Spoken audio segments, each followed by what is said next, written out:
Balianta block रो व्यापक अनियमितता सह जनसाधारण उन्नति निमंते ब्लॉक को आसुथिबा टंका फेरीजिबा प्रतिवाद रे ब्लॉक परिसर रे अमरण अनशन रे बसिथिले सत्यभामापुर पंचायत रो समिति सभ्य सनत कुमार स्वाई। अभियोग पत्र दर्शाउछन जे पंचायत राज और पानी जल विभाग रो पात्र संख्या 8657/21 अनुसार उन्नयन पांठी सरपंच समिति सभ्य और जिला परिषद रो यथाक्रमे 70-20-10 भाग खर्च हब किंतु बालियंता ब्लॉक रे यार ओलटा होउछि बोली अभियोग करछन्ती।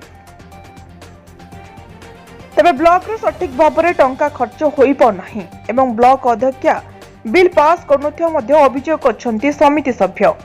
दीर्घ समय अनशन रे बसिबा परे बालियंता ब्लॉक वीडियो आदिकांत बेहरा लिखित प्रतिश्रुति देबा परे अमरण अनशन को प्रत्याहृत करथिले समिति सभ्य।